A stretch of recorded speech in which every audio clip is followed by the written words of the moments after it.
नमस्कार दोस्तों, स्वागत है आपका एक बार फिर से आपके अपने यूट्यूब चैनल पर। एक बार फिर से हम हाजिर हैं और रमेश सिंह भारतीय अर्थव्यवस्था यानी इंडियन इकोनॉमी की इंट्रोडक्शन वाला चैप्टर यानी प्रथम अध्याय लेकर के। तो इंडियन इकोनॉमी जो है उस संदर्भ में हमने काफ़ी चीज़ें पिछले लाइव सेशन में पिछले वीडियो में मैंने समझी थी। आज हम उसको थोड़ा सा रिवाइज करेंगे और रिवाइज करते हुए वापस पढ़ेंगे। तो सबसे पहले तो देख लेते हैं अर्थशास्त्र विषय क्या है। किसी भी विषय का अध्ययन करने की उसे परिभाषित करने की आवश्यकता है। किसी भी विषय को पढ़ने से पहले उसकी परिभाषा देने की आवश्यकता है, ठीक है। और किसी भी विषय की परिभाषा तय करने की प्रक्रिया आसान नहीं होती है। ये सारी प्रक्रिया परिभाषा की है, तो ठीक है। अर्थशास्त्र उस अवधारणा का अध्ययन है जो बताता है कि समाज किस तरह से दुर्लभ संसाधनों की मदद से मूल्यवान उत्पाद तैयार करता है और उसे विभिन्न लोगों के बीच वितरित करता है। ये एक परिभाषा हो गई, ठीक है। अंतर्राष्ट्रीय रूप से मान्य कोशिशें जो परिभाषा की हैं मैं बता रहा हूँ। पहली परिभाषा है अर्थशास्त्र उस अवधारणा का अध्ययन है जो बताता है कि किस तरह से दुर्लभ संसाधनों की मदद से मूल्यवान उत्पाद तैयार करता है और उसे विभिन्न लोगों के बीच में वितरित करना है। इस परिभाषा के नज़रिए से देखें तो दो बातें अहम हैं। एक तो उत्पाद दुर्लभ है और दूसरा समाज को संसाधनों का इस्तेमाल प्रभावी ढंग से करना चाहिए। अर्थशास्त्र एक महत्वपूर्ण विषय है जो संसाधनों की दुर्लभता और प्रभावी उपयोग की मांग का अध्ययन है। पिछली आधी शताब्दी के दौरान अर्थशास्त्र के अध्ययन में विभिन्न विषयों को शामिल किया गया जो ये अलग अलग छात्रों के विविध उद्देश्यों को पूरा करते हैं। कुछ पैसा कम बनाने के लिए अर्थशास्त्र पढ़ते हैं, ठीक, लेकिन कुछ विकासशील देशों के लिए ये सही नहीं है कि वो पैसा बनाने के लिए ही पढ़ते हैं। विकसित देशों में ज़्यादातर छात्र खुद को अमीर बनाने के लिए अर्थशास्त्र पढ़ते हैं, लेकिन ये विकासशील देशों के लिए सही नहीं है। अगर सामान्य तौर पर कहें तो विकासशील देशों में अर्थशास्त्र केवल पढ़ा और पढ़ाया जाता है, उसका प्रयोग नहीं होता।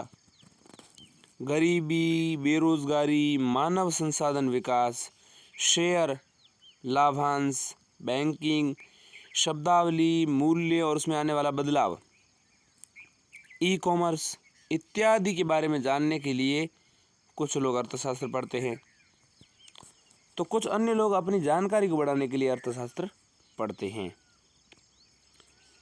अब देखिए अर्थशास्त्र की दूसरी परिभाषा बताता हूँ मैं। पहले तो क्या थी, अर्थशास्त्र उस अवधारणा का अध्ययन है जो बताता है कि समाज किस तरह से दुर्लभ संसाधनों की मदद से मूल्यवान उत्पाद तैयार करता है और उसे विभिन्न लोगों के बीच वितरित करता है। दूसरी परिभाषा, व्यक्ति, फर्म, सरकार एवं अन्य संस्थाएं समाज में अपने विकल्पों का चयन कैसे करते हैं और ये चयन संसाधनों के उपयोग में समाज को किस तरह से प्रभावित करता है, इसका अध्ययन ही अर्थशास्त्र कहलाता है। फिर से पढ़ रहा हूँ मैं। व्यक्ति, फर्म, सरकार एवं अन्य संस्थाएं समाज में अपने विकल्पों का चयन कैसे करते हैं और ये चयन संसाधनों के उपयोग में समाज को किस तरह से प्रभावित करता है, इसका अध्ययन ही अर्थशास्त्र कहलाता है। तो अर्थशास्त्र की यहाँ हमने दो महत्वपूर्ण परिभाषाएं जानी। तो ये दोनों ही परिभाषाएं जो हैं आपको वीडियो को बार बार सुन करके याद कर लेनी। इन दोनों परिभाषाओं का बेहद महत्व है।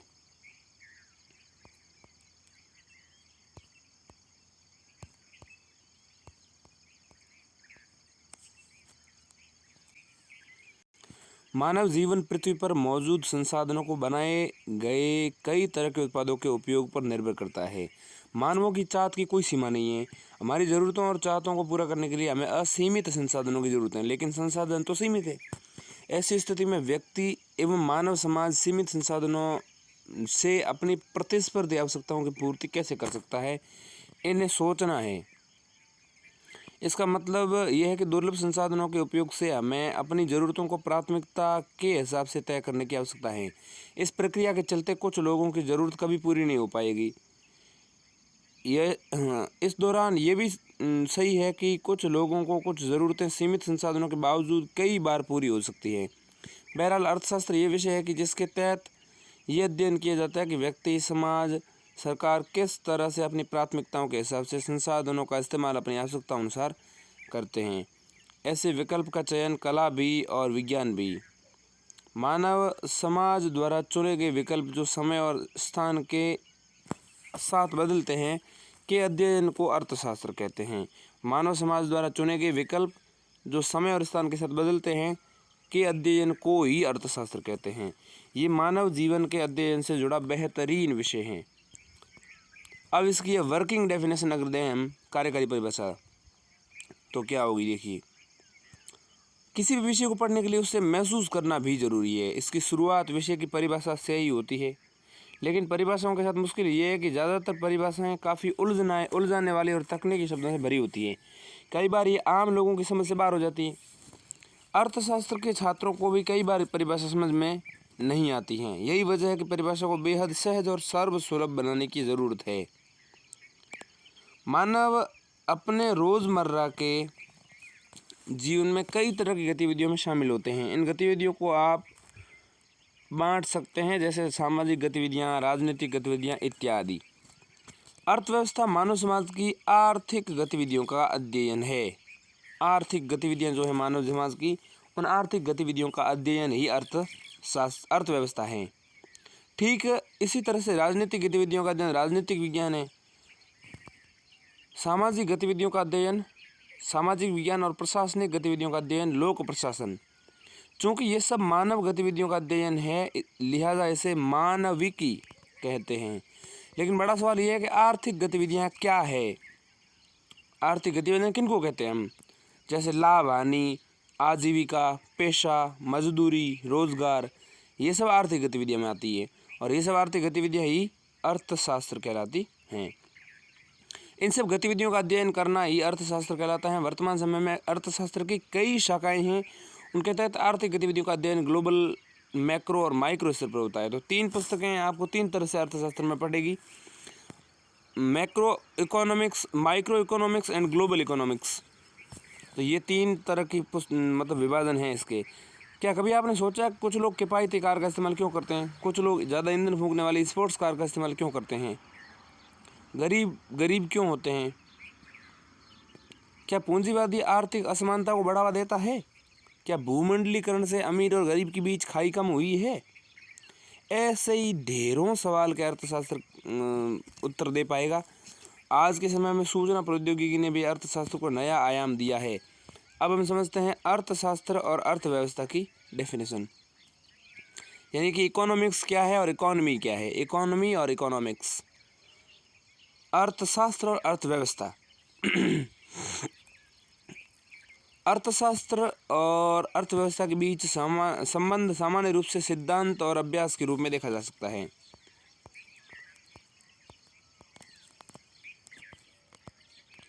अर्थशास्त्र बाजार के सिद्धांतों, रोजगार इत्यादि की बात करता है, जबकि अर्थव्यवस्था खास क्षेत्रों के सिद्धांतों को अपनाने के बाद की वास्तविक तस्वीर है। अर्थशास्त्र सिद्धांत है और अर्थव्यवस्था रिजल्ट है किसी क्षेत्र विशेष के लिए, वो भी। इससे इस रूप में समझा जा सकता है कि अर्थव्यवस्था किसी खास इलाके का अर्थशास्त्र है। वर्तमान में खास इलाके में आप देश के तौर पर देख सकते हैं, जिसमें भारतीय अर्थव्यवस्था, रूसी अर्थव्यवस्था, फ्रांसीसी अर्थव्यवस्था इत्यादि इत्यादि। यानी अपने आप में अर्थव्यवस्था का कोई मतलब नहीं है, लेकिन जैसे किसी देश के साथ, किसी क्षेत्र के साथ किसी खास ब्लॉक का नाम जोड़ देते हैं तो इसका मतलब स्पष्ट हो जाता है। जब हम विकसित अर्थव्यवस्था की बात करते हैं तो इसका मतलब विकसित देशों से है, जबकि विकासशील अर्थव्यवस्था की बात करते हैं तो विकासशील देशों से इसका मतलब है दुनिया में कुछ एक समान आर्थिक चुनौतियों का सामना करना पड़ता है। मतलब सभी दुनिया में जितने भी देश हैं वो एक समान आर्थिक चुनौतियों का सामना कर रहे हैं। ठीक उसी तरह उनकी कुछ विशिष्ट समस्याएं भी हैं। अर्थशास्त्री इन समस्याओं के समाधान के लिए कुछ सिद्धांतों को अपनाने की सलाह देते हैं। अब ये अब ये उस खास देश पर निर्भर करता है कि वह किन अर्थशास्त्रियों के सिद्धांतों को अपनाता है। ऐसे में कई देश एक तरह की समस्याओं के निदान के लिए एक ही तरह के सिद्धांत को अपनाते हैं, जबकि दूसरी ओर एक जैसी समस्याओं के लिए दो अलग अलग सिद्धांत भी अपनाए जा सकते हैं।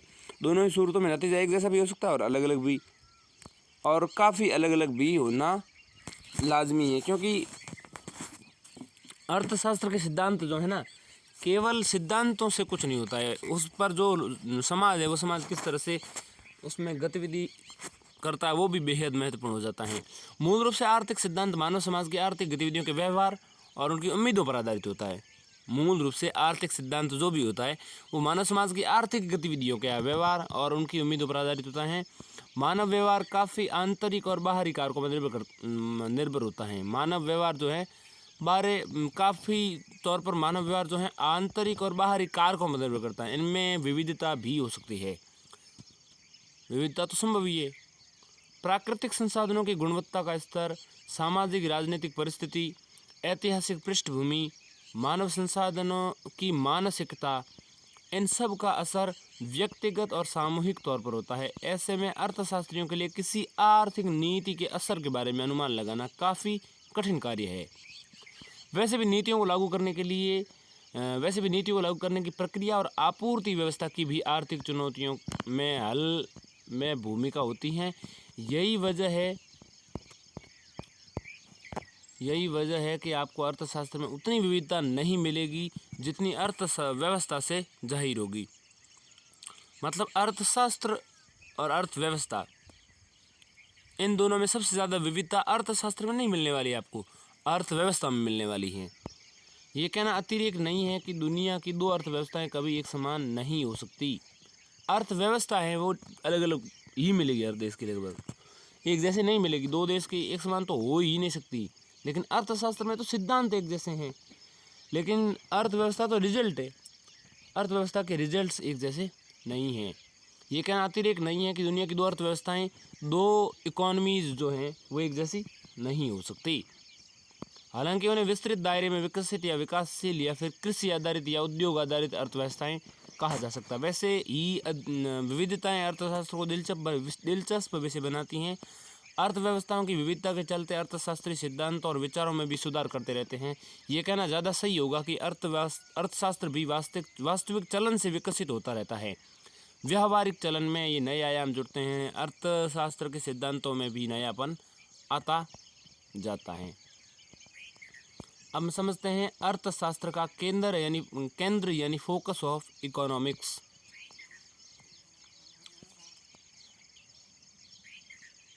अर्थशास्त्र के अध्ययन का वास्तविक उद्देश्य क्या है? अर्थशास्त्र जो इकोनॉमिक्स पढ़नी है उसका वास्तविक पर्पज़ क्या है, उद्देश्य क्या है? उद्देश्य है आम जनता के लिए प्राकृतिक संसाधनों का या फिर आम जनता के लिए आर्थिक गतिविधियों का मतलब सही ढंग से संरेखण करना, जिसके ज़रिए से वो मतलब आजीविका चला सके। क्योंकि आजीविका अर्थशास्त्र का उद्देश्य तो यही है कि जनता जो है, देश की जनता, उस जनता के लिए प्रत्येक के लिए रोटी, कपड़ा, मकान, सेवाएं, ये चीज़ें उसके लिए उपलब्ध हो सकें। अर्थशास्त्र के अध्ययन का वास्तविक उद्देश्य क्या है? अर्थशास्त्री और अर्थशास्त्र का अंतिम लक्ष्य क्या है? अब तक का अर्थशास्त्रीय विकास किस दिशा में किए गए प्रयासों का प्रतिफल रहा है? हालांकि अर्थशास्त्र की विषय वस्तु का आकार आज काफ़ी वृहद है, लेकिन अगर हम इसके अब तक के विकास का सार निकालें तो इसके केंद्र में पृथ्वी पर मानव जीवन की बेहतरी रहा है। पृथ्वी पर मानव जीवन की बेहतरी, ये इसका मुख्य उद्देश्य है। मानव जीवन में सुधार और मानव जगत के जीवन स्तर में सुधार अर्थशास्त्र का केंद्र रहा है। कोई देश या अर्थव्यवस्था किन विधियों के द्वारा अपनी क्षमताओं का अधिकतम जनसंख्या की खुशहाली के लिए उपयोग करें, अर्थशास्त्र इस दिशा में प्रयासरत रहा है। इस प्रक्रिया में अन्य अवधारणाओं और सिद्धांतों का विकास हुआ। इस दिशा में सबसे पहला सशक्त प्रयास स्कॉटलैंड के प्रख्यात दार्शनिक एडम स्मिथ द्वारा किया गया। स्कॉटलैंड के प्रख्यात दार्शनिक एडम स्मिथ के द्वारा किया गया। एडम स्मिथ ने अपनी पुस्तक द वेल्थ ऑफ नेशंस 1776 में इसकी परिभाषा दी, जो प्रकाशित हुई थी। The wealth of Nations 1776।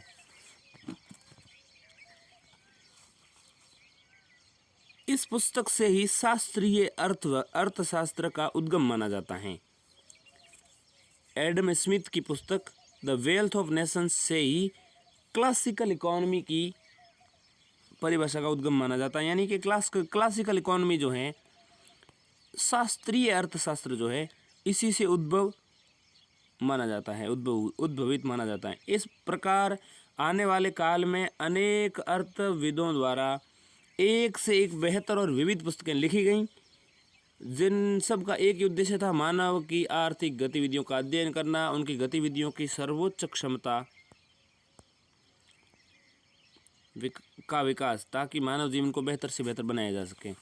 मानव जीवन की बेहतरी किस दिशा में, मानव जीवन की बेहतरी की दिशा में अर्थशास्त्र का ये दौर आज भी जारी है। लेकिन अर्थव्यवस्थाओं के बीच की चुनौती जो है वो क्या है?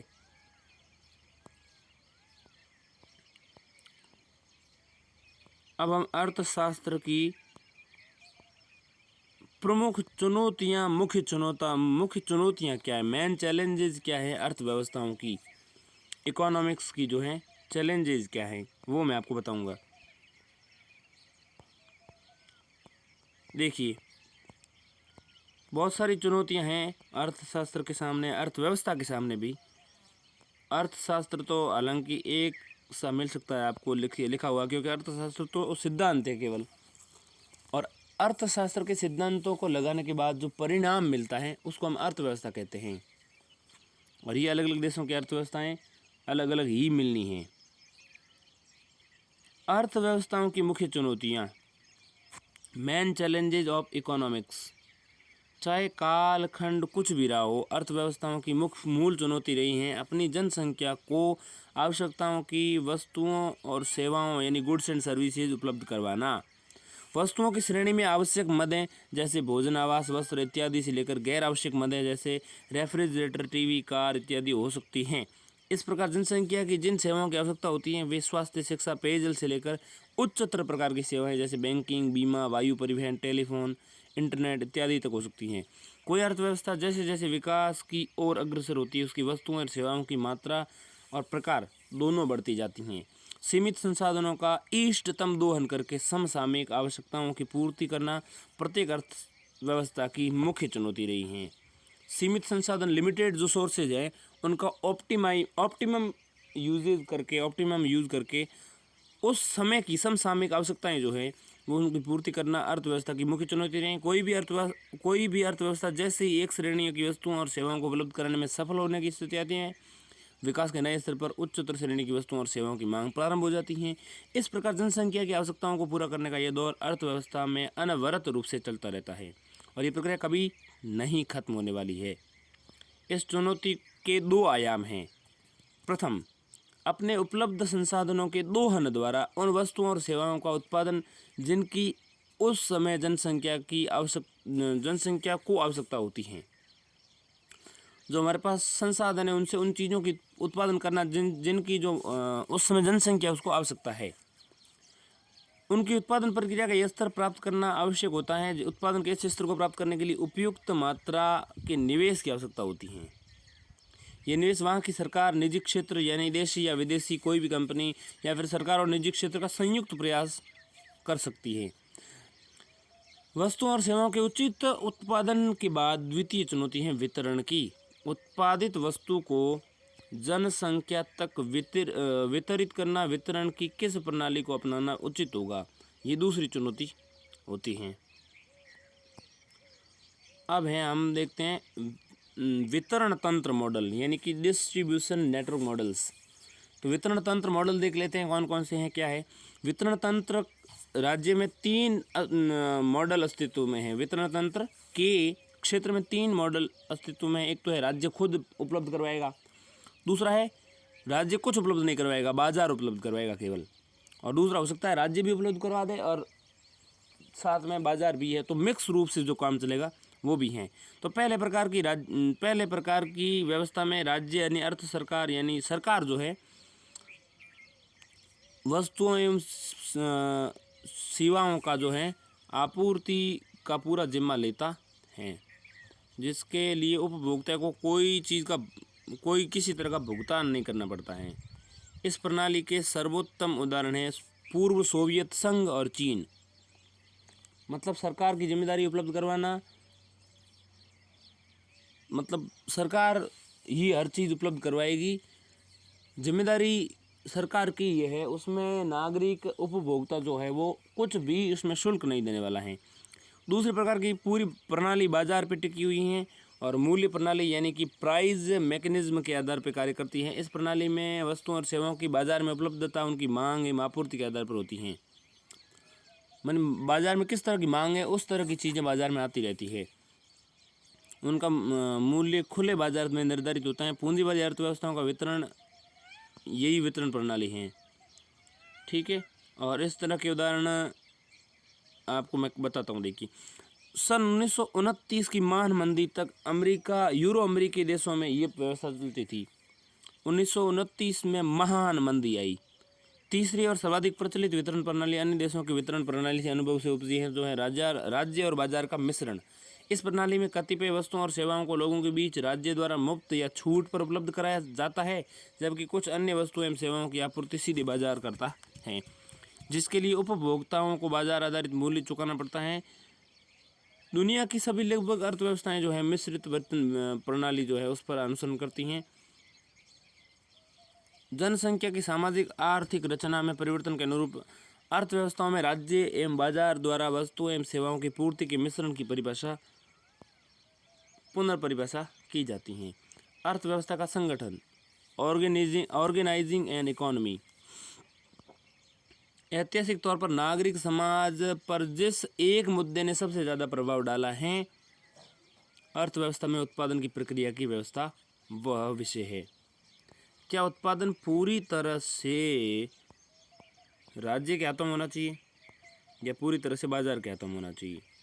क्या उत्पादन सिर्फ सरकार या राज्य की जिम्मेदारी होनी चाहिए या फिर इसमें निजी क्षेत्र को भी काम करने की मंजूरी दी जानी चाहिए, या फिर संयुक्त उपक्रम सबसे बेहतर उपाय होगा, राज्य और निजी क्षेत्र की साझेदारी का उपक्रम?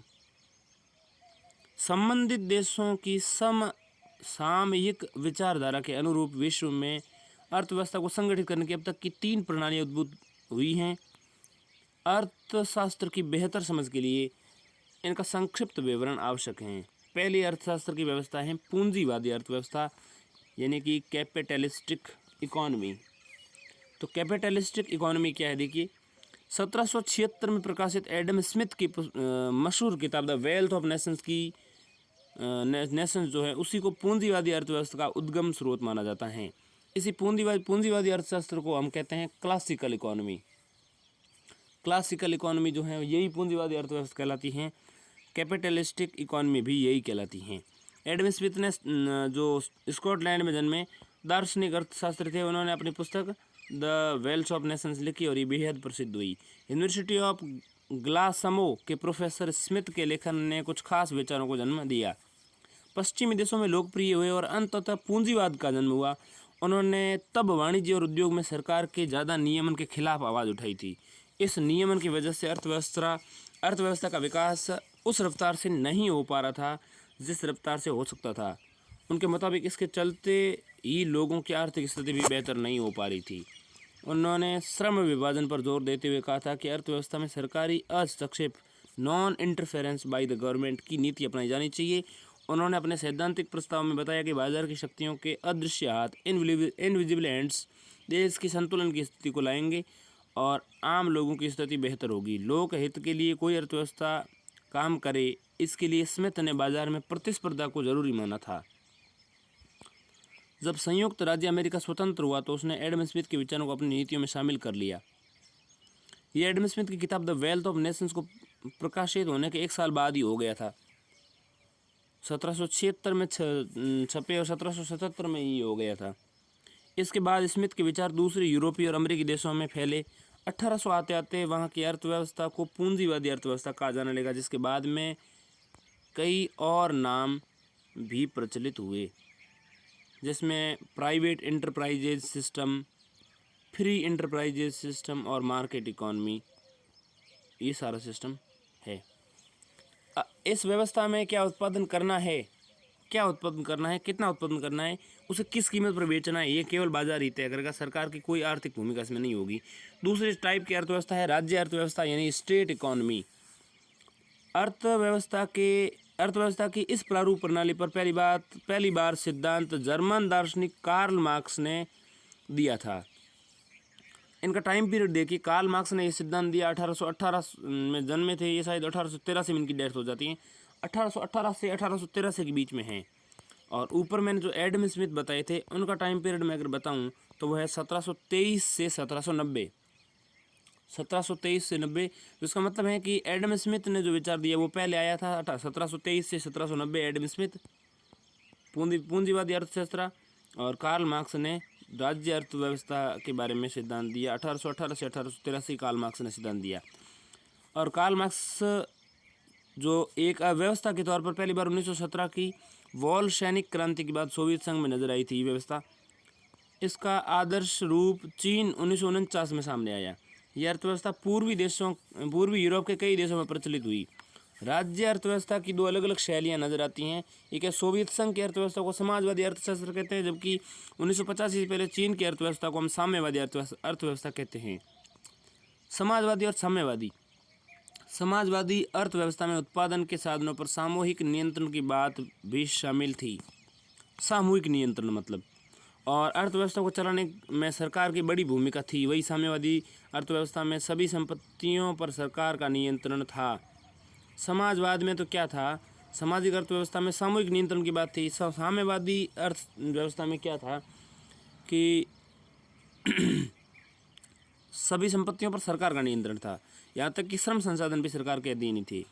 इसमें सरकार के पास सारी शक्तियाँ मौजूद होती हैं कि, और मार्क्स के मुताबिक समाजवाद साम्यवाद के रास्ते में बदलाव का समय है, लेकिन ये वास्तविकता में कभी होता नहीं है। मूल रूप से इस अर्थव्यवस्था की उत्पत्ति पूंजीवादी अर्थव्यवस्था की लोकप्रियता के विरोध में हुई। इसमें हर विपरीत बातों को शामिल किया गया। इसमें उत्पादन, आपूर्ति और कीमत सब का फैसला सरकार द्वारा लिया जाता था। ऐसी अर्थव्यवस्थाओं को केंद्रीकृत नियोजित अर्थव्यवस्था जो कहते हैं, जो गैर बाजारी अर्थव्यवस्था होती है। समाजवादी और साम्यवादी अर्थव्यवस्था पूंजीवादी अर्थव्यवस्था की शोषण के नाम पर आलोचना करती हैं। इसके जवाब में पूंजीवादी अर्थशास्त्री जो है राज्य अर्थव्यवस्था, राज्यवादी, इसको पूंजीवाद कहते हैं, राज्य पूंजीवाद कहते हैं इसको, जहां केवल सरकार शोषक होती हैं। 1980 के मध्य तक साम्यवादी और गैर साम्यवादी नज़रिए से बौद्धिक जमात में गंभीर बहस हुआ करती थी, लेकिन 1980 के मध्य तक ये चीज़ चलती थी। फिर मिश्रित अर्थव्यवस्था की बात करूं अगर मैं, मिक्स्ड इकॉनमी, 1980 तक ये बात चलती रही। अब मैं बात करता हूँ मिक्स्ड इकॉनमी की। तो मिश्रित अर्थव्यवस्था क्या है, मिक्स्ड इकॉनमी क्या है। बाजार के पास खुद को सही करने के गुण और एडम स्मिथ के अदृश्य हाथ वाली अर्थव्यवस्था को 1929 की आर्थिक महामंदी में बड़ा झटका लगा। अमेरिका ही नहीं, पश्चिमी यूरोप के कई देशों को इस महामंदी ने अपने चपेट में लिया था, जिसके चलते भारी बेरोजगारी, मांग, आर्थिक गतिविधियों में कमी, उद्योग धंधों पर तालाबंदी की स्थिति उत्पन्न हो गई थी। इन समस्याओं से स्मिथ के विचार उभरने में नाकाम रहे। स्मिथ के विचार थे वो इन समस्याओं से उबार नहीं पाए। ऐसे में एक नए नज़रिए ने जन्म लिया, और the general theory of employment और दूसरी इंटरेस्ट और मनी में शामिल है। ये मशहूर किताब है, the general theory of employment, interest और मनी। इस पुस्तक में ये विचार, जो नए विचार जन्म लिए थे, वो शामिल हैं। 1936 में इससे देने वाले मशहूर ब्रिटिश अर्थशास्त्री और कैम्ब्रिज यूनिवर्सिटी के प्रोफेसर जॉन मेनार्ड केन्स थे। जॉन मेनार्ड केन्स का टाइम पीरियड 1883 से 1946 का टाइम पीरियड है। केन्स ने सरकारी हस्तक्षेप के मूल सिद्धांतों को अदृश्य हाथों वाली प्रवृत्ति पर सवाल उठाए। उन्होंने कहा कि अदृश्य हाथ संतुलन की स्थिति पैदा भी करेगी, लेकिन वह गरीबों का गला घोटकर ही संभव होगा। उन्होंने कहा मूल्य और मजदूरी में इतना लचीलापन नहीं होगा कि सबको नौकरी मिल पाएगी। उनके मुताबिक पूंजीवादी अर्थव्यवस्था के पूर्ण रूप से लागू होने के बाद भी कुछ लोग बेरोजगार ही रहेंगे। ऐसे में मांग में गिरावट के साथ बाजार में मंदी का दौर शुरू हो सकता है, जिस पर अगर अंकुश नहीं लगा तो 1929 की तरह महामंदी के दौर में परिवर्तित हो सकता है। बाजार की अर्थव्यवस्था की सीमाओं पर केन्स सवाल उठाते हुए सुझाव देते हैं कि अर्थव्यवस्था में सरकारी हस्तक्षेप मजबूती रूप से होना चाहिए। मतलब सरकार का मजबूत दखल उसमें ज़रूरी है अर्थव्यवस्था में। मंदी से अर्थव्यवस्था को बाहर निकालने के लिए केन्स ने सरकारी खर्चे बढ़ाने, विवेकाधीन मौद्रिक नीति यानी राजकोषीय घाटा, ब्याज दर में कटौती, मुद्रा की सस्ती आपूर्ति और उत्पाद और सेवाओं की मांग को मजबूत करने का सुझाव दिया, क्योंकि ये सब मंदी के अहम कारक थे। जब केन्स आर्थिक मंदी के कारकों की तलाश कर रहे थे तो उससे बचाव के अन्य रास्ते तलाश रहे थे, तब पूरे यूरोप अमेरिका में पूंजीवादी अर्थव्यवस्था का चलन छाया हुआ था।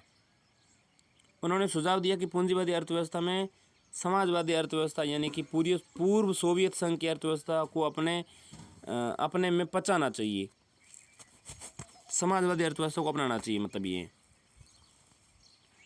उस दौर में पूंजीवादी अर्थव्यवस्था में सभी सामान और सेवाएं बाजार के अधीन थी। इसका मतलब ये हुआ कि आम लोगों की ज़रूरत हर चीज़ की आपूर्ति प्राइवेट एंटरप्राइजेज द्वारा की जाती थी। इसका नतीजा ये हुआ कि पैसे और धन का प्रवाह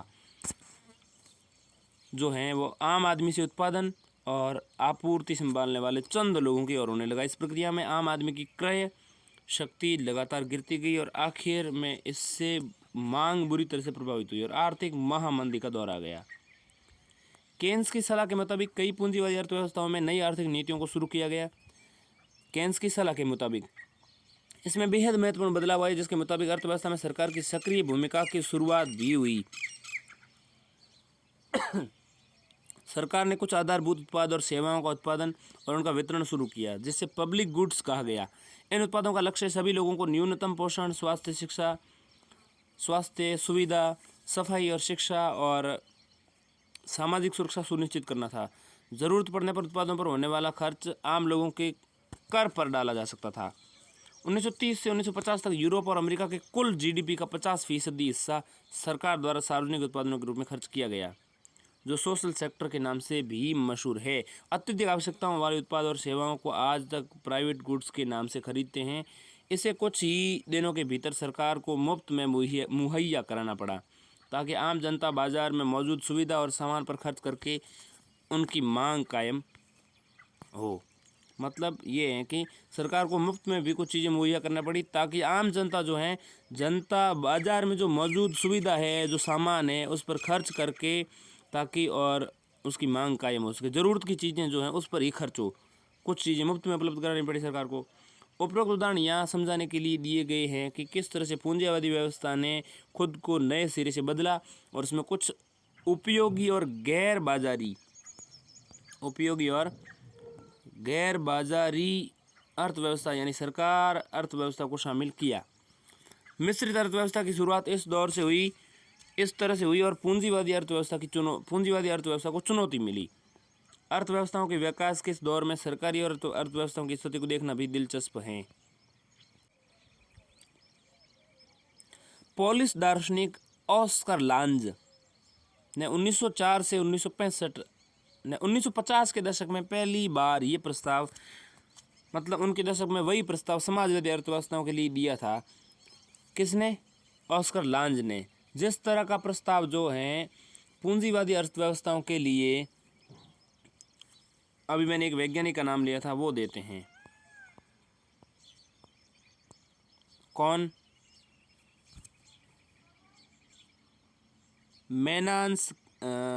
Maynard Keynes, John Maynard Keynes university थे कैम्ब्रिज और अर्थशास्त्री थे, कैम्ब्रिज यूनिवर्सिटी के प्रोफेसर और अर्थशास्त्री थे, ब्रिटिश अर्थशास्त्री। उन्होंने मेनार्ड केन्स ने जो है पूंजीवादी अर्थव्यवस्था पर जो विचार उन्होंने प्रस्तुत किए थे अपनी मशहूर पुस्तक the general theory of employment, interest और मनी 1936 में, उसी तरह के विचार जो हैं ऑस्कर लांज प्रसिद्ध पोलिश दार्शनिक ऑस्कर लांज 1904 से 1965 के दरमियान उनका टाइम पीरियड है। तो 1904 से 1965 के बीच में 1950 के दशक में वही प्रस्ताव समाजवादी अर्थव्यवस्थाओं के लिए देते हैं कि केन्स ने पूंजीवादी अर्थव्यवस्था के लिए कहा था कि प्रोफेसर लांज ने समाजवादी अर्थव्यवस्था के लिए अच्छी चीज़ों को प्रशंसा के लिए पूंजीवादी अर्थव्यवस्था प्रणाली से कुछ तत्वों को समावेश करने की सलाह दी थी। यानी केन्स जो पूंजीवादी अर्थव्यवस्था के लिए जो चीज़ कहते हैं ना कि भाई इसमें बाजार, केवल बाजार से काम नहीं चलेगा, सरकार का हस्तक्षेप होना चाहिए। तो इसी तरह का विचार जो हैं प्रोफेसर लांज, ऑस्कर लांज जो हैं वो राज्य अर्थव्यवस्था के लिए, या यूँ कह सकते हैं कि समाजवादी अर्थव्यवस्था के लिए उन्होंने कहा था कि केवल सरकार कुछ नहीं कर सकती, इसमें कुछ चीज़ें जो है बाज़ार की भी शामिल करनी पड़ेगी। यानी कि दोनों ही मिक्स अर्थव्यवस्था की बातें कर रहे हैं। प्रोफेसर लांज ने समाजवादी अर्थव्यवस्था की अच्छी चीज़ों की प्रशंसा के साथ पूंजीवादी अर्थव्यवस्था की प्रणाली से कुछ तत्वों को समावेश की सलाह दी थी।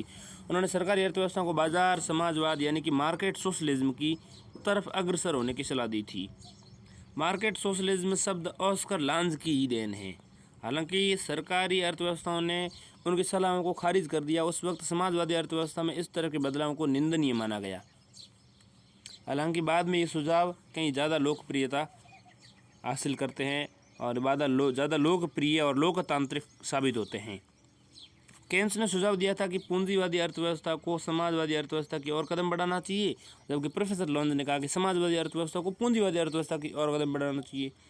लोकतंत्र में इस तरह के प्रयोग की गुंजाइश होती रहती हैं जिसका परिणाम आने वाले समय में मालूम होता है, लेकिन समाजवादी अर्थव्यवस्था की राजनीतिक व्यवस्थाएं अपनी प्रकृति के हिसाब से प्रकृति में जड़ होती हैं, लिहाजा उन्हें कोई प्रयोग नहीं किए और उसका असर ये हुआ कि अर्थव्यवस्थाओं का पतन शुरू हो गया। साम्यवादी चीन में माओ त्से तुंग के नेतृत्व में पहली बार अर्थव्यवस्था में सरकार के पूर्ण नियंत्रण के खिलाफ नए विचार सामने आए। चीन में जो व्यवस्था चल रही थी, बहुत अच्छा उदाहरण है चीन, तो साम्यवादी अर्थव्यवस्था जो चल रही थी, माओ त्से तुंग, सरकार का पूरा नियंत्रण, उस नेतृत्व में, माओ त्से तुंग के नेतृत्व में सरकारी जो पूरी अर्थव्यवस्था थी, अर्थव्यवस्था में सरकार के पूर्ण नियंत्रण था, उसके खिलाफ विचार सामने आया। अंततः चीन ने अपनी अर्थव्यवस्थाओं में सीमित दायरे में बाजार की अर्थव्यवस्थाओं को शामिल करने की शुरुआत की और इस दिशा में 1985 में चीन ने ओपन डोर नीति के अंतर्गत बाजार समाजवाद को अपनाया और ये बाजार समाजवाद मार्केट सोशलिज्म का पहला उदाहरण रहा। दूसरी सरकारी अर्थव्यवस्था वाले देश चीन की तरह प्रयोग करने में नाकाम रहे क्योंकि उन्होंने इसके लिए पूरी तैयारी नहीं की थी। चीन पहले से तैयारी कर रहा था। हालांकि दूसरी अर्थव्यवस्थाओं के लिए भी बाजार की अर्थव्यवस्थाओं को शामिल करना उतना भी आसान नहीं था। सोवियत संघ में भी बाजार की अर्थव्यवस्थाओं को शामिल करने की कोशिशें हुई। सोवियत संघ में ग्लासनोस्ट और पेरेस्ट्रोइका नामक विचारों को अपनाया गया। रूसी शब्द ग्लासनोहत का मतलब होता है खुलापन और पेरेस्ट्रोइका का मतलब है पुनर्संरचना। इसके परिणाम के चलते सोवियत संघ का बंटवारा हो गया। विशेषज्ञों के मुताबिक बंटवारे की वजह आर्थिक कुप्रबंधन के चलते राजनीतिक व्यवस्था का चरमरा जाना रहा। मतलब सोवियत संघ का बंटवारा जो है ये अर्थव्यवस्था को ढंग से लागू नहीं करने के पीछे ये अर्थ हुआ है। बाकी जो सेंट्रल एशिया है वहाँ तक सोवियत संघ का अधिकार था। उज़्बेकिस्तान फलां सारे सोवियत संघ से स्वतंत्र हुए, आज़ाद हुए।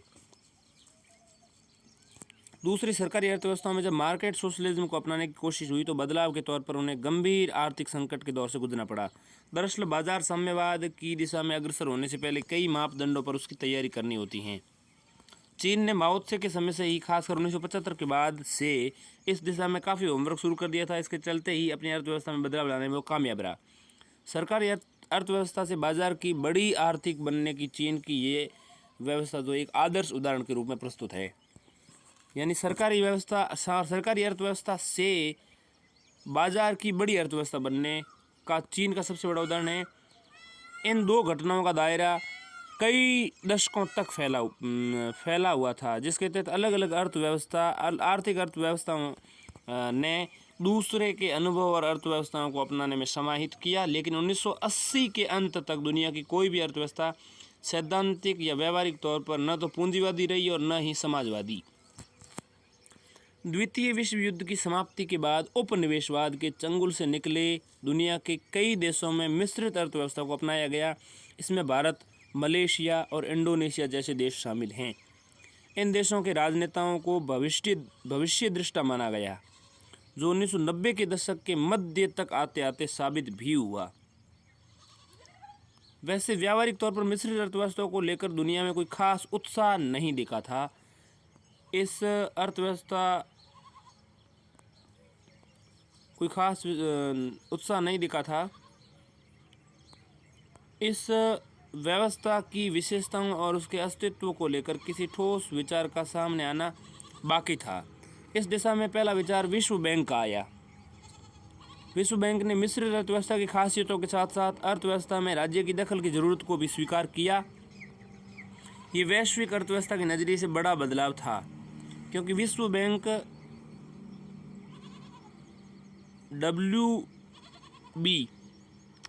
यानी WB और अंतर्राष्ट्रीय मुद्रा कोष यानी IMF, इंटरनेशनल मॉनिटरिंग फंड, दोनों को मुक्त बाजार वाली अर्थव्यवस्था का हिमायती माना जाता है। मिश्रित अर्थव्यवस्था के बारे में ये राय तब बनी कि 1999 में विश्व बैंक ने अपनी रिपोर्ट 21वीं सदी में प्रवेश।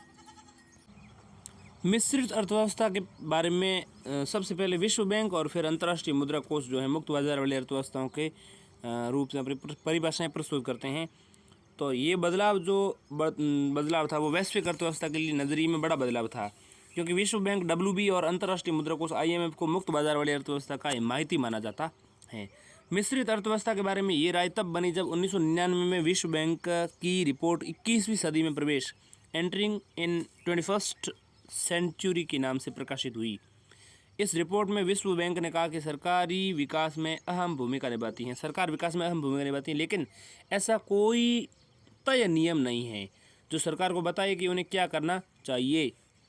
विश्व बैंक ने आगे जाकर इस रिपोर्ट के माध्यम से सरकारों को सलाह दी कि आर्थिक विकास, सामाजिक, राजनीतिक और ऐतिहासिक कारकों को ध्यान में रखते हुए वह उन खास क्षेत्रों, उसमें खास दायरों की पहचान करें जिसमें बाजार और सरकार दोनों का दखल हो।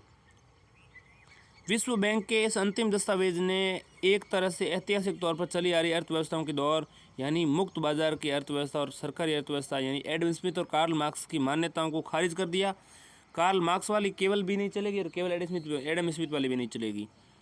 ऐसा है दोनों अर्थव्यवस्थाओं के अनुभवों के आधार पर किया गया। इस अर्थव्यवस्था ने दोनों ही अर्थव्यवस्था के मेल से बनी मिश्रित अर्थव्यवस्था पर जोर दिया, जिसमें आपको मेनार्ड केन्स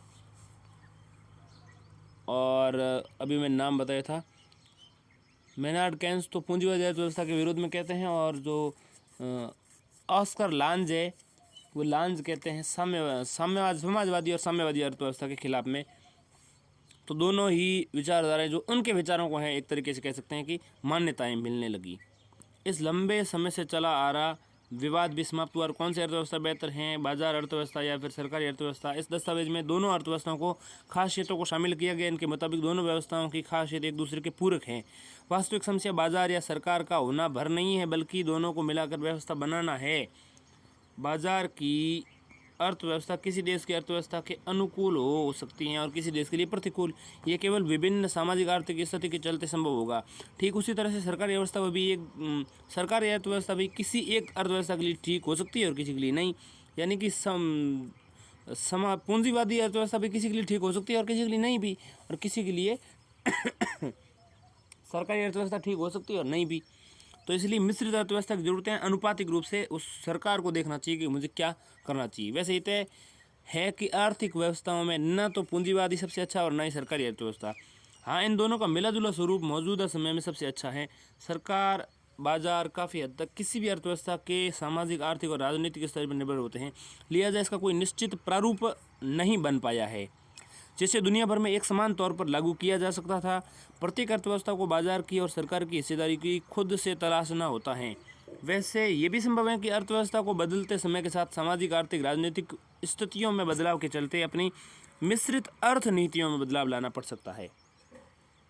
भारत में आर्थिक सुधार की प्रक्रिया 1991 से शुरू हुई। भारत तो स्वतंत्रता के बाद से ही मिश्रित अर्थव्यवस्था वाला देश रहा है, लेकिन 1991 में भारत के लिए नई मिश्रित अर्थव्यवस्था की तलाश शुरू हुई। स्वतंत्रता के बाद भारत ने मिश्रित अर्थव्यवस्था को अपनाया। उस दौर में मिश्रित अर्थव्यवस्था को लेकर दुनिया भर में भ्रम की स्थिति थी। मिश्रित अर्थव्यवस्था में कुछ आधारभूत और महत्वपूर्ण क्षेत्र की कुछ महत्वपूर्ण क्षेत्र की आर्थिक जिम्मेदारी केंद्र और राज्य सरकारों की होती थी और बाकी आर्थिक गतिविधियां बाजार के निजी समूहों के लिए छोड़ दी जाती थी। भारत ने स्वतंत्रता के बाद जिस आर्थिक व्यवस्था को अपनाया वो उस वक्त की सामाजिक, आर्थिक, राजनीतिक परिस्थितियों के अनुकूल थी। 1990 के दशक में भारत में आर्थिक सुधार शुरू हुए और अर्थव्यवस्था में सरकार और बाजार की हिस्सेदारी को नए सिरे से परिभाषित किया गया और एक नई मिश्रित अर्थव्यवस्था को अपनाया गया। सामाजिक आर्थिक स्थितियों में बदलाव के चलते सरकार और बाजार की हिस्सेदारी में बदलाव हुआ। मिश्रित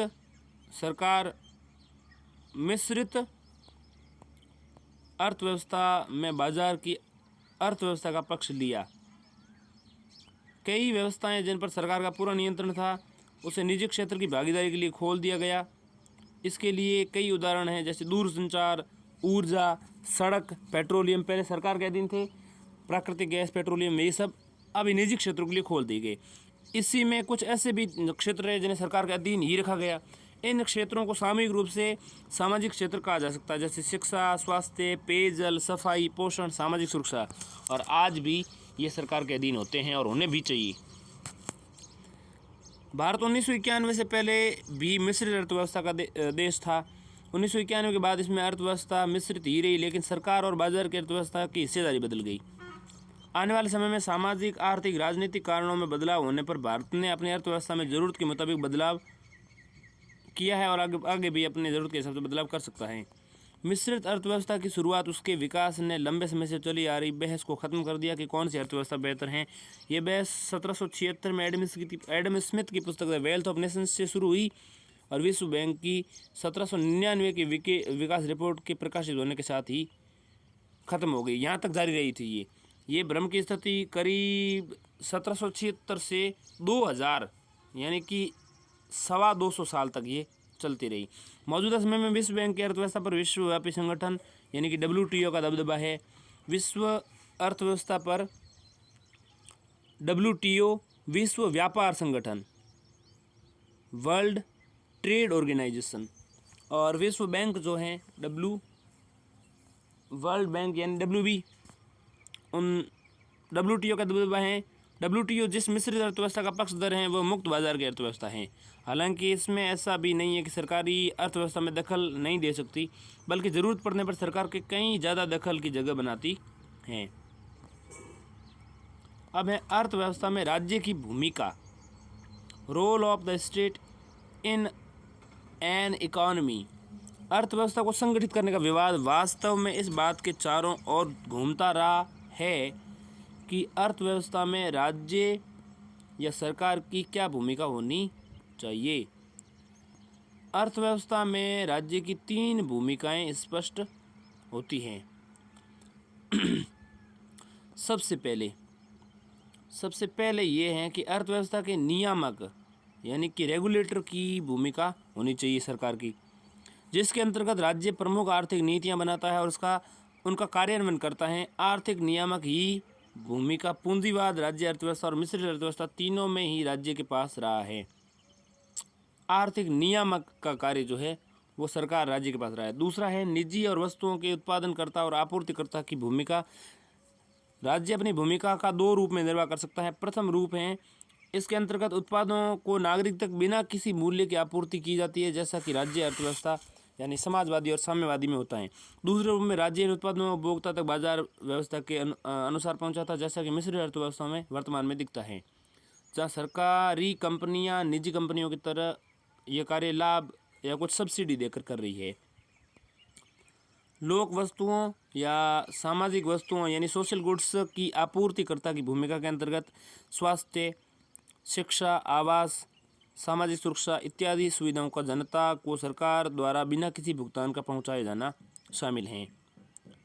स्वास्थ्य के लिए सरकारी हॉस्पिटल खुले हुए हैं, शिक्षा के लिए सरकारी विद्यालय खुले हुए हैं, आवास सरकार फ्री देती हैं, सामाजिक सुरक्षा यानी सेना के द्वारा हमारी सुरक्षा फ्री तरह से करती हैं। तो ये चीज़ें जो हैं लोक वस्तुओं और सामाजिक वस्तुओं की आपूर्ति जो है सरकार बिना किसी शुल्क के करती हैं। इसका भुगतान पूरी अर्थव्यवस्था सरकार के हाथों में जाती हैं। पूंजीवादी अर्थव्यवस्था में राज्य ये भूमिका नहीं निभाता था। पूंजीवादी में राज्य नहीं निभाता था। हर तरह की सुविधा, सुरक्षा लेनी है तो भी उसके लिए अतिरिक्त शुल्क लगता था। विभिन्न अर्थव्यवस्थाएं अपनी सामाजिक राजनीतिक विचारधाराओं के मुताबिक अपने राज्य के लिए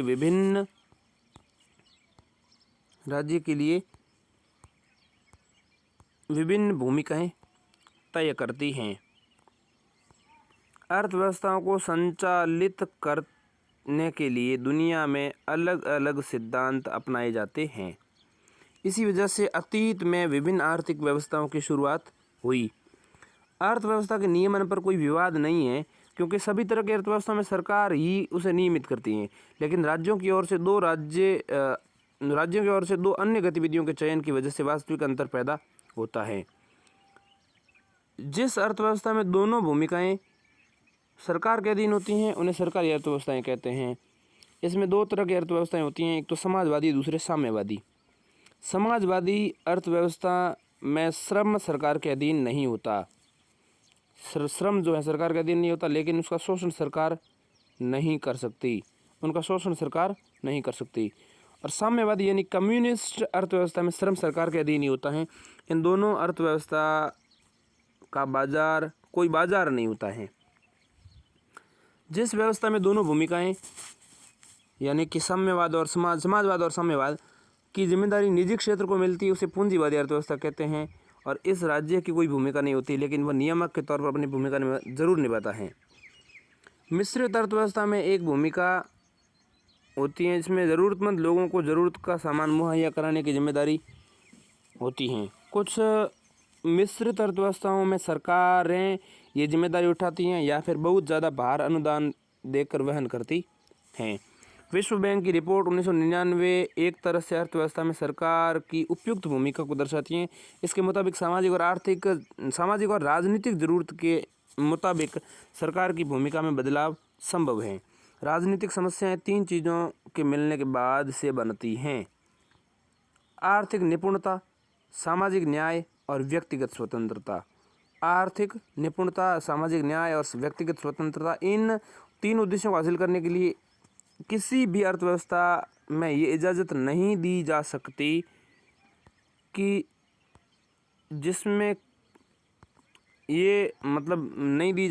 इसमें केवल राज्य की भूमिका हो या फिर केवल बाजार की भूमिका हो। इन चुनौतियों का सामना तब भी हो सकता है जब सरकार और बाजार दोनों को संतुलन की भूमिका दी जाए। संतुलन की परिभाषा मौजूदा स्थिति या भविष्य के लक्ष्य के आधार पर तय होती हैं। मौजूदा भूमंडलीकरण की दुनिया में सरकार और निजी क्षेत्र के बीच सटीक संतुलन को ही आर्थिक सुधारों की प्रक्रिया कहते हैं। अगर हम किसी अर्थव्यवस्था की ज़रूरत का आकलन करेंगे तो इसमें राज्य की कुछ अनिवार्य भूमिका नजर आएगी। अब वो कौन सी भूमिकाएं हैं मैं आपको बता देता हूँ। सबसे पहला है, अगर अर्थव्यवस्था में निजी व्यक्ति या फिर समूह पर नियमन और नियंत्रण की जिम्मेदारी सौंपी जाए, निजी व्यक्ति को अर्थव्यवस्था में नियंत्रण और नियमन की जिम्मेदारी सौंपी जाए तो दूसरों की कीमत पर खुद मुनाफा कमाने पर जोर देंगे। ऐसे में ये भूमिका सरकार के अधीन ही होनी चाहिए। ये लोकतांत्रिक और राजनीतिक व्यवस्था के लिए उपयुक्त भी है, क्योंकि इससे बड़ी आबादी के हितों का ख्याल रखना संभव है।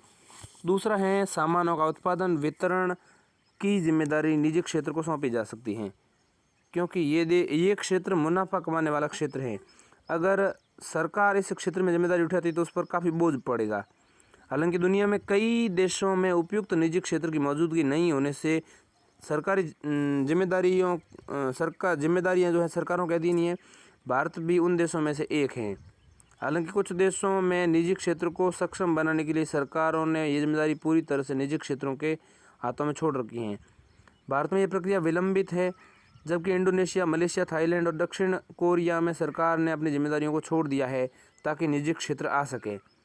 Indonesia, Malaysia, Thailand.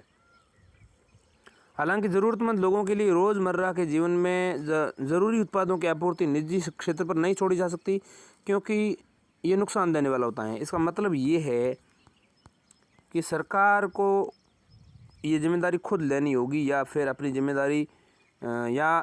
जिम्मेदारी को इस क्षेत्र में बढ़ाना होगा। भारत में आर्थिक सुधारों के बाद ही ये स्थिति संभव है। निजी क्षेत्रों के उत्पादन और वितरण में सक्षम है। निजी क्षेत्र जो है उत्पादन और वितरण में संभव लिया सरकार इस क्षेत्र में विशेष लगे मानव और आर्थिक संसाधनों की बचत कर सकती हैं। इस क्षेत्र विशेष में लगे अपने मानव और आर्थिक संसाधनों की बचत कर सकती हैं। विश्व बैंक के अध्ययन के मुताबिक पूर्व एशियाई चमत्कार 1993 में ये देखा गया।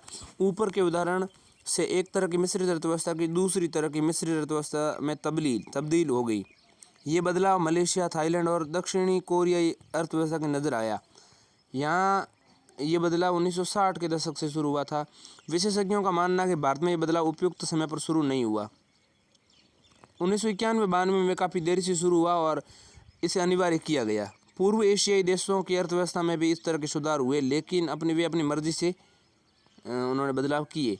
अब हम समझते हैं वॉशिंगटन सहमति क्या है। वॉशिंगटन सहमति शब्दावली अमेरिकी शास्त्री जॉन विलियमसन द्वारा 1989 में प्रयुक्त की गई। इसके अंतर्गत उन्होंने तत्कालीन लातिन अमेरिकी देशों के लिए नीतिगत सुधार किए, जिन पर वॉशिंगटन स्थित अंतर्राष्ट्रीय मुद्रा कोष तथा विश्व बैंक जैसी संस्थाओं की भी सहमति थी। इसलिए इसको कहते हैं वॉशिंगटन सहमति। और वे इन्हें इन देशों को संकट से उबारने के लिए ज़रूरी मानती थी। इन नीतिगत सुधारों को निम्नलिखित आयामों के तहत, जो 10 आयाम मैं बता रहा हूँ उनके तहत बताऊंगा। देखिए, वॉशिंगटन सहमति अमेरिकी शब्दावली है। इसकी शब्दावली अमेरिकी अर्थशास्त्री जॉन विलियमसन ने दी और 1989 में ये दी, क्योंकि इससे जो वॉशिंगटन में स्थित हैं अंतर्राष्ट्रीय मुद्रा कोष और विश्व बैंक, उन संस्थाओं ने भी इसे सहमति दी थी।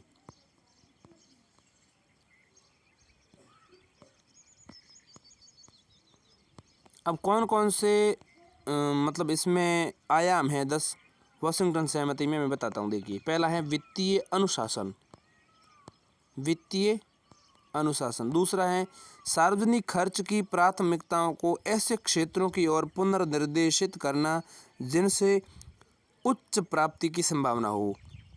यानी सार्वजनिक खर्च जो है उनकी प्राथमिकताओं को ऐसे क्षेत्रों की ओर लगाना जिससे उच्च प्राप्ति की संभावना हो, यानी जहाँ से ज़्यादा प्राप्ति की संभावनाएं हो वहाँ अपने सरकारी खर्च को प्राथमिकता देना। जैसे प्राथमिक स्वास्थ्य, प्राथमिक शिक्षा और आधारभूत संरचना इंफ्रास्ट्रक्चर, वहाँ पुनर्निर्देशित करना जिनसे उच्च प्राप्ति की संभावना हो। तो प्राथमिक स्वास्थ्य, प्राथमिक शिक्षा और आधारभूत संरचना में सार्वजनिक खर्च की प्राथमिकता पुनर्निर्देशित करना, ये भी एक वॉशिंगटन सहमति का आयाम है। तीसरा है कर सुधार, टैक्स रिफॉर्म, सीमांत दरों में कमी और कर आधार को बढ़ावा देना, कर आधार को बड़ा करना। इसके अलावा चौथा है ब्याज दर उदारीकरण। पांचवा है प्रतिस्पर्धा विनिमय दर। छठा है व्यापार उदारीकरण। सातवां है प्रत्यक्ष विदेशी निवेश के अंतः प्रवाह का उदारीकरण, प्रत्यक्ष विदेशी निवेश के अंतर प्रवाह का उदारीकरण। और आठवां है निजीकरण। नौवां है विनिमयन, प्रवेश और विकास में बाधाओं को दूर करने के अर्थ में तथा संपत्ति अधिकारों की रक्षा जो है 10वां इसमें पॉइंट है।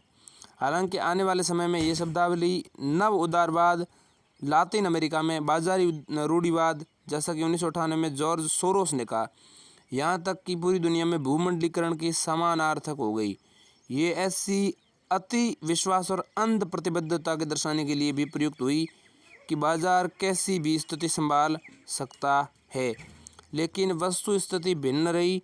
80 और 90 के दशक के दौरान भी इन नीतियों के अनुशंसा अंतर्राष्ट्रीय मुद्रा कोष और विश्व बैंक यूएस ट्रेजरी के साथ मिलकर करते आ रहे थे। ये नुस्खे उस समय लातिन अमेरिका के देशों की वास्तविक समस्याओं को हल करने के लिए सुझाए गए थे और बाद में अमान्य परिस्थितियों में इनके उपयोगी कोशिशों का विरोध उन लोगों ने भी इसका विरोध किया जो इनके प्रतिपादक थे। मतलब जिन्होंने कहा कि ये शुरू करना चाहिए, बाद में उन्हीं लोगों ने इसका विरोध करना शुरू कर दिया। वॉशिंगटन सहमति का हवाला देना विशेषकर जॉन विलियमसन के लिए मानो दुर्भाग्यपूर्ण ही लगता रहा, जो कि इनके जनक रहे। वॉशिंगटन सहमति, वे कहते हैं कि दुनिया भर में प्रेक्षक ऐसा मानते हैं कि वॉशिंगटन सहमति का अभिप्राय ऐसी नव उदारवादी नीतियों से हैं जो कि लाचार देशों के ऊपर वाशिंगटन स्थित वित्तीय संस्थाओं ने थोपी हैं। और जो उनके यहाँ संकट और दुर्दशा का कारण बनी है। ऐसे लोग भी हैं जो इस शब्दावली को क्रोध और घृणा के साथ उच्चारते हैं। विलियमसन पुनः कहते हैं कि अनेक लोग ये समझते हैं कि जैसे इस सहमति दस्तावेज के बिंदु उन नियमों का प्रतिनिधित्व करते हैं जो संयुक्त राज्य अमेरिका विकासशील देशों पर जबरन लादना चाहता है। मतलब संयुक्त राज्य अमेरिका जबरन लादना चाहता है देशों पर उन बिंदुओं का प्रतिनिधित्व करते हैं, ऐसा विलियमसन कहते हैं। इसके बदले विलियमसन हमेशा से ये मानते रहे हैं कि ये अनुशंसाएं अथवा नुस्खे उन सहमतियों का प्रतिनिधित्व इसलिए करते हैं कि वास्तव में वे सार्वभौमिक योजनाएं हैं। इन योजना के अनेक प्रतिपादकों का ये विचार है कि इनके पीछे कोई सख्त नव उदारवादी एजेंडा नहीं है, जैसा कि मुक्त व्यापार के विरोधी समझते हैं या दावा करते हैं, कि बल्कि उन्हें एक अनुदार मूल्यांकन के रूप में प्रस्तुत करना चाहिए कि एक देश में आर्थिक स्थिरता किस प्रकार की नीतियों से संभव है। लेकिन हुआ यह कि इन नीतियों से उन प्रक्रियाओं की शुरुआत हुई जिन्हें उदारीकरण, निजीकरण या भूमंडलीकरण कहा जाता है। उदारीकरण, निजीकरण या भूमंडलीकरण। उदारीकरण, निजीकरण, भूमंडलीकरण जो हैं, ये सारा काम काज जो हैं वो विलियमसन के बाद शुरू होता है। इनके चलते अर्थव्यवस्थाओं में राज्य की भूमिका सीमित कर दी गई। पूरी दुनिया में उन देशों में कहीं अधिक जो विश्व बैंक से विकास निधि प्राप्त कर रहे थे अथवा जो भुगतान संतुलन संकट के समय अंतर्राष्ट्रीय मुद्रा कोष से सहायता मांगने जाते रहते थे। जैसा कि भारत में अंतर्राष्ट्रीय मुद्रा कोष की शर्तों पर 1991 में आर्थिक सुधारों की शुरुआत हुई। ये सब ऐसा था मानो एडम स्मिथ के मुक्त व्यापार यानी उदारवाद के नुस्खे का पुनर्जन्म यानी नव उदारवाद हुआ हो। एडम स्मिथ के उन विचारों की पुनः जैसे मान लो नव उदारवाद के रूप में उत्पत्ति हुई हो। आज अनेक विद्वान मानते हैं कि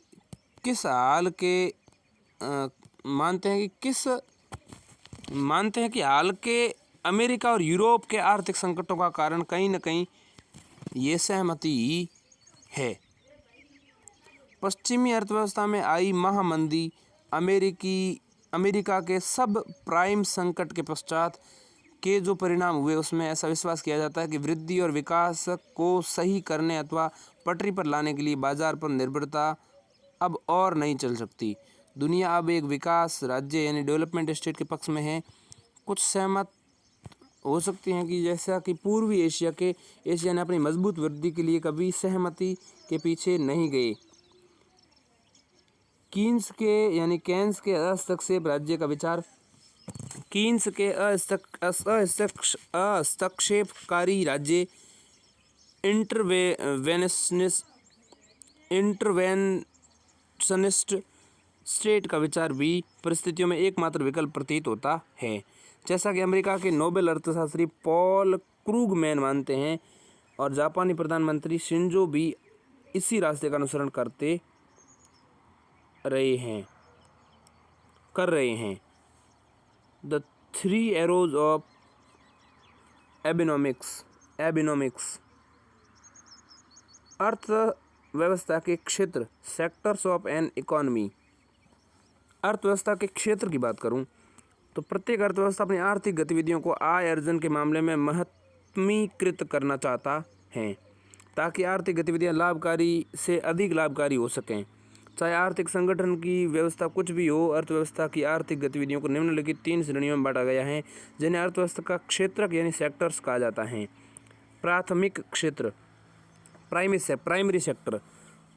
अर्थव्यवस्था का वह क्षेत्र जहाँ प्राकृतिक संसाधनों को कच्चे तौर पर प्राप्त किया जाता है, यथा उत्खनन, कृषि कार्य, पशुपालन, मछली पालन इत्यादि। इसी क्षेत्र को कृषि एवं संबद्ध गतिविधियाँ यानी एग्रीकल्चर एंड अलाइड एक्टिविटीज़ भी कहा जाता है। इसके बाद दूसरा क्षेत्र जो है वो है द्वितीयक क्षेत्र यानी सेकेंडरी सेक्टर। अर्थव्यवस्था का वह क्षेत्र जो प्राथमिक क्षेत्र के उत्पादों को अपनी गतिविधियों में कच्चे माल रॉ मटेरियल की तरह उपयोग करता है और द्वितीयक क्षेत्र कहलाता है। उदाहरण के लिए लौह एवं इस्पात उद्योग, वस्त्र उद्योग, वाहन, बिस्किट, केक इत्यादि उद्योग। वास्तव में इस क्षेत्र में विनिर्माण यानी मैन्युफैक्चरिंग का कार्य होता है। यही कारण है कि इसे औद्योगिक क्षेत्र भी कहा जाता है। तृतीय क्षेत्र यानी टेरिटरी सेक्टर्स, इस क्षेत्र में विभिन्न प्रकार की सेवाओं का उत्पादन किया जाता है, जैसे बैंकिंग, बीमा, शिक्षा, चिकित्सा, पर्यटन इत्यादि। इस क्षेत्र को सेवा क्षेत्र के रूप में भी कहा जाता है। अर्थव्यवस्था के प्रकार, किसी अर्थव्यवस्था में उसके क्षेत्रों का सकल आय में क्या योगदान है और कितने लोग उन पर अपनी आजीविका के लिए निर्भर हैं, इन बातों के आधार पर अर्थव्यवस्थाओं का नामकरण भी हुआ है। पहला है कृषक अर्थव्यवस्था यानी कि एग्रियन इकोनॉमी।